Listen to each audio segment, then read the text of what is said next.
দীর্ঘদিন পর শেখ হাসিনার একটি ফোন কল বা গোপন বার্তা তৃণমূল থেকে শুরু করে কেন্দ্র পর্যন্ত দলীয় নেতাকর্মীদের মাঝে নতুন প্রাণের সঞ্চার করেছে।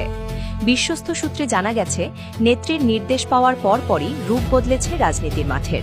ঝটিকা মিছিল ও অতর্কিত অবস্থানের মাধ্যমে রাজধানীসহ দেশের গুরুত্বপূর্ণ সব মোড় ও রাজপথ নিজেদের নিয়ন্ত্রণে নিয়েছে আওয়ামী লীগের অঙ্গ সংগঠনের নেতাকর্মীরা।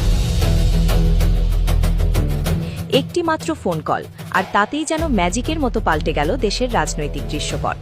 আওয়ামী লীগ সভাপতি ও সাবেক প্রধানমন্ত্রী শেখ হাসিনার একটি অডিও বার্তা বা ফোন কলের পরই সারা দেশে রাজপথ দখলে নিয়েছে আওয়ামী লীগ ও ছাত্রলীগ।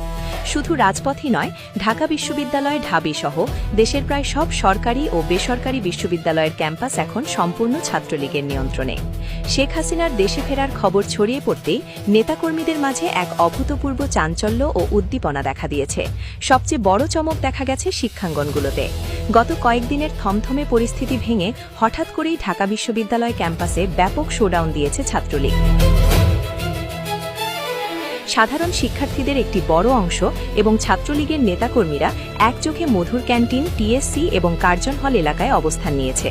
শুধু ঢাবেই নয়, জাহাঙ্গীরনগর বিশ্ববিদ্যালয়, রাজশাহী বিশ্ববিদ্যালয়, চট্টগ্রাম বিশ্ববিদ্যালয় সহ দেশের প্রায় সব শীর্ষস্থানীয় সরকারি এবং বড় বড় বেসরকারি বিশ্ববিদ্যালয়ের ক্যাম্পাসগুলোতেও এখন ছাত্রলীগের একক জয়জয়কার। ক্যাম্পাসগুলোতে জয় বাংলা স্লোগানে মুখরিত হয়ে উঠেছে চারপাশ। এই মুহূর্তে রাজনৈতিক অঙ্গনে সবচেয়ে বড় আলোচনার বিষয়, কবে ফিরছেন শেখ হাসিনা। দলীয় সূত্রগুলো দাবি করছে, নেত্রীর দেশে ফেরার প্রক্রিয়া চূড়ান্ত এবং তিনি খুব শীঘ্রই স্বদেশে পা রাখছেন। এই খবরটি ছড়িয়ে পড়ার পর থেকেই ঝিমিয়ে পড়া নেতাকর্মীরা উজ্জীবিত হয়ে উঠেছেন।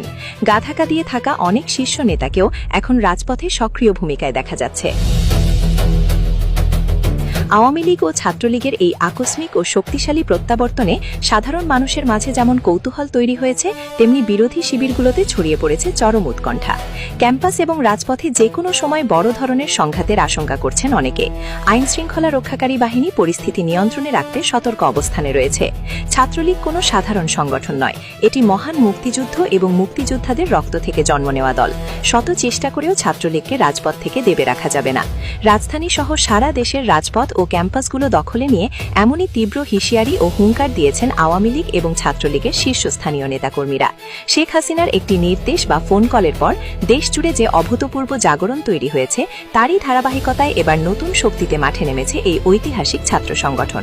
রাজধানীর প্রধান প্রধান সড়ক ও শিক্ষা প্রতিষ্ঠানগুলোতে ঝটিকা মিছিল এবং বিশাল শোডাউনের মাধ্যমে নিজেদের শক্তির জানান দিচ্ছে ছাত্রলীগ।